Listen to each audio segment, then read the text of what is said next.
Oke, kita mulai ya. Coba lupakan sejenak semua nasihat keuangan yang rumit, yang bikin pusing, yang mungkin pernah Anda dengar. Kali ini, kita akan bedah sebuah kerangka yang super simple dan praktis buat ngelola uang. Sesuatu yang bisa langsung Anda pakai buat benerin kondisi finansial mulai hari ini. Pernah ngerasa gitu nggak sih? Seolah-olah ngatur duit itu sengaja dibikin ribet. Nah, kutipan ini tuh nusuk banget kan? Karena pemikiran di balik kerangka yang mau kita bahas ini justru sebaliknya. Intinya, ngatur uang itu harusnya simple dan Anda nggak perlu bayar mahal cuma buat tahu caranya. Ini dia agenda kita. Simpel aja. Kita bahas dulu masalahnya apa, terus langsung masuk ke 3 langkah praktis, dan kita tutup dengan satu aturan emas yang, wah, ini nggak boleh dilupakan sama sekali. Langsung aja kita mulai. Jadi ini nih biang keroknya. Banyak banget di industri keuangan itu yang dapat untung dari kerumitan. Mereka jualan produk-produk yang biayanya nggak jelas atau strateginya bikin dahi berkerut. Padahal harusnya ngelola uang pribadi itu bisa dan wajib dibikin gampang. Oke, langkah pertama. Ini fondasinya. Kita sebut aja peta kekayaan. Ini tuh intinya cuman raja keuangan pribadi versi super sederhana. Tujuannya cuma satu, biar Anda tahu pasti bulan ini posisi keuangan Anda ada di mana. Nah, lihat deh. Sederhana banget kan? Nggak perlu aplikasi canggih, cuma ada 2 kolom. Kiri, semua yang Anda punya, ini kita sebut aset. Kanan, semua yang Anda utang, itu liabilitas. Udah gitu aja. Kuncinya adalah, lakukan ini di tanggal yang sama setiap bulan, misalnya pas gajian tanggal 25. Kenapa? Biar fair perbandingannya. Dan percaya deh, saat Anda lihat angka kekayaan bersih itu naik, pelan-pelan, bulan demi bulan, itu rasanya kayak main game, skornya nambah terus, dan Anda jadi makin semangat buat naikin lagi. Ini adalah filosofi utamanya. Sebelum mikirin nambah aset macam-macam, fokus nomor satunya adalah lunasin semua utang.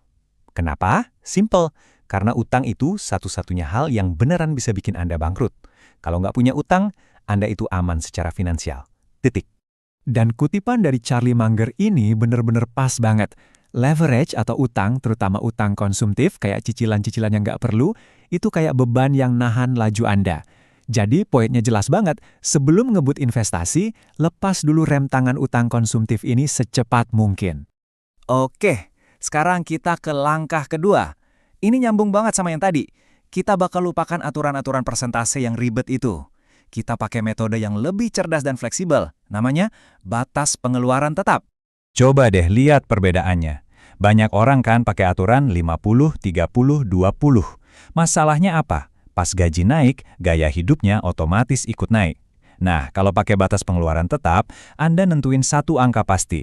Misalnya biaya hidup sebulan 7 juta, ya udah segitu.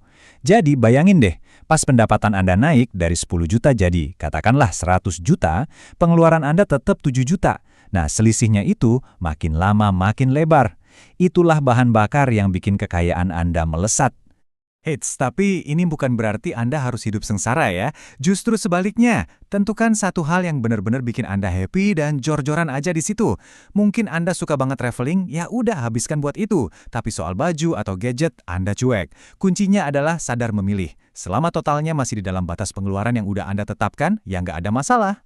Nah, terus uang sisa dari bahan bakar tadi diapain? Inilah langkah ketiga, langkah yang paling seru.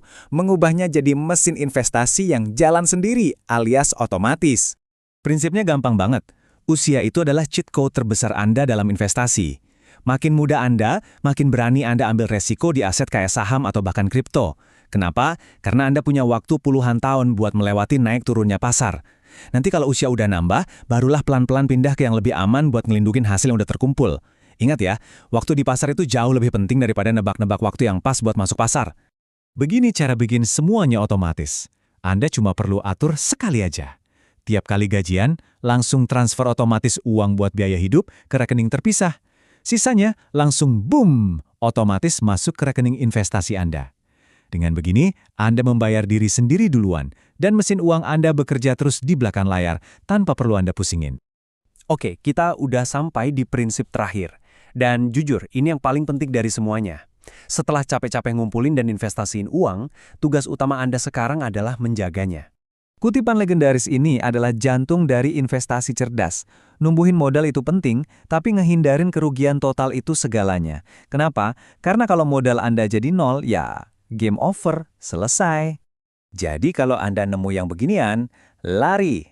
Lari sekencang-kencangnya. Janji untung pasti, apalagi yang angkanya nggak masuk akal kayak 10% sebulan, itu udah hampir pasti penipuan. Jangan sampai kerja keras Anda bertahun-tahun, lenyap begitu aja cuma karena tergiur janji surga. Oke, sekarang fokus ke angka ini. 40%. Ini bukan angka sembarangan.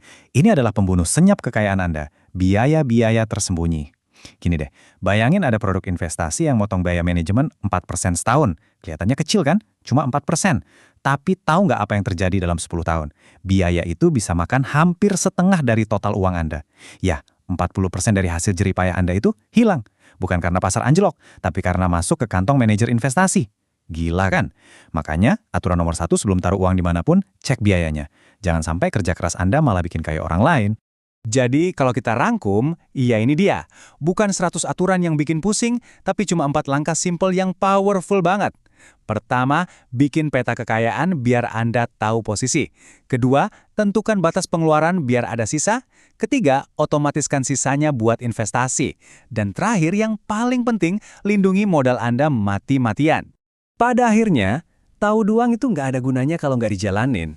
Nah dari 4 langkah tadi, coba pilih satu aja. Satu hal paling gampang yang bisa Anda mulai lakuin minggu ini. Apa itu? Bikin peta kekayaan Anda? Atau mungkin ngatur transfer otomatis buat investasi? Pilih satu dan langsung kerjakan. Itu awal dari segalanya.